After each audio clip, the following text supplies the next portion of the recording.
প্রিয় দর্শক, এমন একটি দুরূদ শরীফের কথা বলবো, জীবনে একটিবার হলেও এই দুরূদ শরীফের আমলটি করবেন।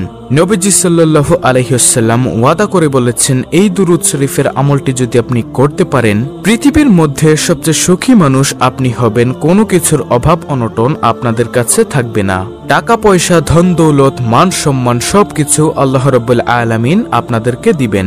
যারা অসুস্থ আছেন তাদেরকে আল্লাহ তাআলা সুস্থ করবেন এবং পৃথিবীর মধ্যে আল্লাহ আপনাকে সম্মানিত করে দিবেন। আল্লাহু আকবার।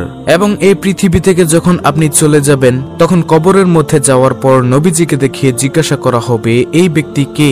তখন নবীজিকে আপনি কবরের মধ্যে দেখে চিনতে পারবেন ইনশাআল্লাহ। কবরটা হবে খুবই ভয়ঙ্কর। নবীজিকে যদি আপনি না চিনেন, আপনার স্থান হবে জাহান্নাম। আর আপনি এই দুরূদ শরীফের আমলটা যদি করতে পারেন, তাহলে অবশ্যই নবীজিকে কবরের মধ্যে দেখে চিনতে পারবেন এবং বলতে পারবেন, ইনিই হচ্ছে আমার নবী, বিশ্বনবী, আখিরি নবী, নবী মুহাম্মদ সাল্লাল্লাহু আলাইহি ওয়াসাল্লাম। এত পাওয়ারফুল এই শ্রেষ্ঠ দুরূদ শরীফটা। তাই আমি আপনাদেরকে এই শ্রেষ্ঠ দুরূদ শরীফের আমলটা সম্পর্কে বলে দিব। কবরের মধ্যে আপনাদের কোনো ভয় থাকবে না। এবং যেই হাসরের ময়দানে মানুষ হাহাকার চিৎকার করবে, এই হাসরের ময়দানেও আপনাদের কোনো ভয় থাকবে না।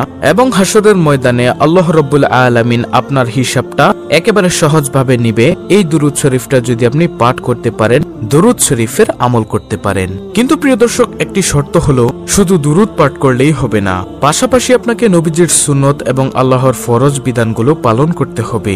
দেখা গেল যে আপনি নামাজ পড়লেন না, রোজা রাখলেন না, হালাল হারাম বিবেচনা করলেন না, শুধু দুরূদ পাঠ করলেন। হাসরের ময়দানে আল্লাহ রাব্বুল আলামিন আপনাকে ডাকবে, ডাকার পর আপনার চেহারার দিকে তাকাবে এবং আমলনামার দিকে তাকাবে। তাকিয়ে আল্লাহ রাব্বুল আলামিন বলবে, যাও বান্দা, তোমাকে আমি ক্ষমা করে দিলাম। তখন আর কোনো প্রশ্ন করবেন না।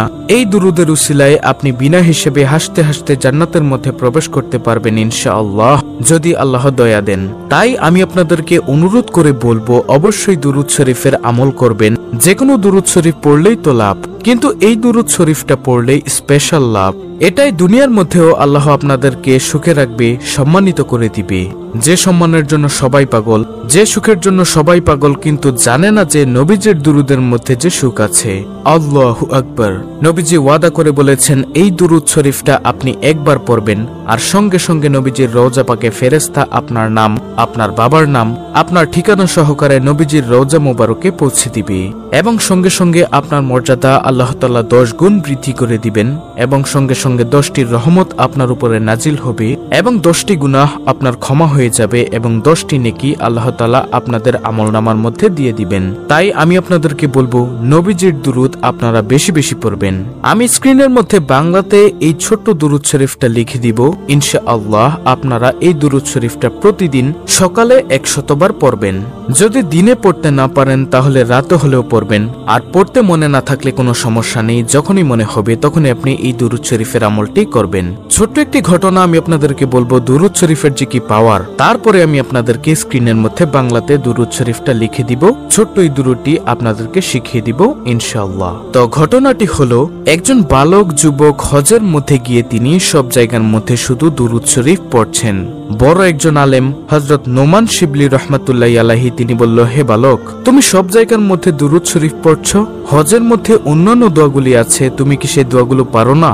সে বালক বলল, হুজুর আমি সব দোয়া পারি, তারপরও আমি দুরূদ শরীফ পড়ি। হুজুর বলল, কেন পড়ো বালক, আমাকে বলো। তখন সে বালকটি বলল, হুজুর আপনি তো জামানার সবচেয়ে বড় আলেম এবং ভালো লোক, এজন্য আপনার কাছে বলছি, আমি দুরূদ শরীফের যে পাওয়ার, যে শক্তি দেখেছি, অন্য কোনো কিছুর মধ্যে আমি এত শক্তি, এত পাওয়ার দেখিনি। তখন সেই বালকটিকে হুজুর বলল, আচ্ছা বলো তো দেখি, দুরূদ শরীফের মধ্যে তুমি কেমন শক্তি, কেমন পাওয়ার দেখেছ?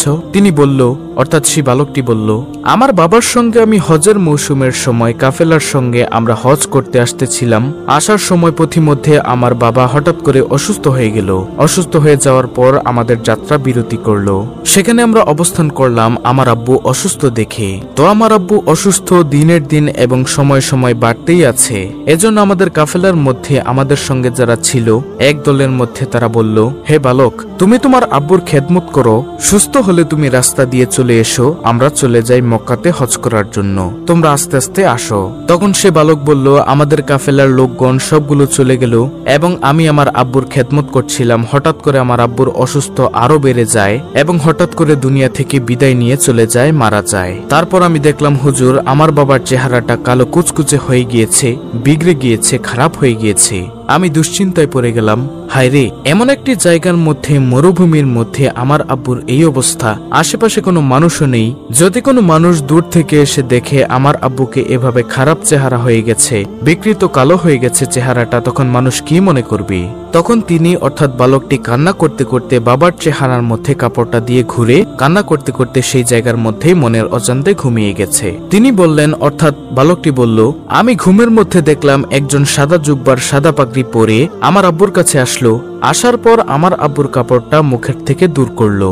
সরানোর পরে আমার আব্বুর বিকৃত চেহারাটা, খারাপ কালো চেহারাটা, তিনি তার মধ্যে তার হাতটাকে মুছে দিলেন, হাতটাকে বুলিয়ে দিলেন, মুছে দেওয়ার সঙ্গে সঙ্গে আমার আব্বার চেহারাটা নূরে নূরান্বিত হয়ে গেল, সুন্দর হয়ে গেল, চোখ ঝলমল করতেছিল।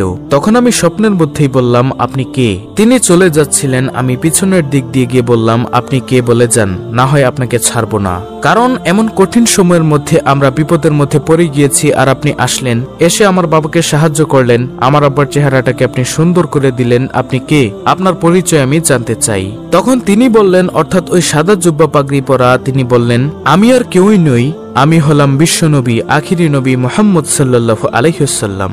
সুবহানাল্লাহ। তখন তিনি বললেন, আপনি কেন এসেছেন ইয়া রাসূলুল্লাহ সাল্লাল্লাহু আলাইহি ওয়াসাল্লাম? আপনি নিজে চলে এসেছেন কেন?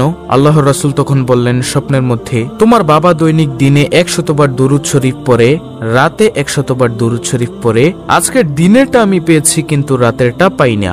ফেরেশতাদেরকে জিজ্ঞাসা করলাম। ফেরেশতা তখন বলল, আপনার সেই আশেক, আপনার ভক্ত যে দুরূদ শরীফ পাঠ করে, আপনার উম্মত সে তো খুব বিপদের মধ্যে আছে, দুনিয়ার মধ্যে ভালো আমল করে না, এজন্য চেহারাটা পাল্টে গিয়েছিল, বিগড়ে গিয়েছিল, এজন্য রাতের দুরূদটা সে পাঠাতে পারে না।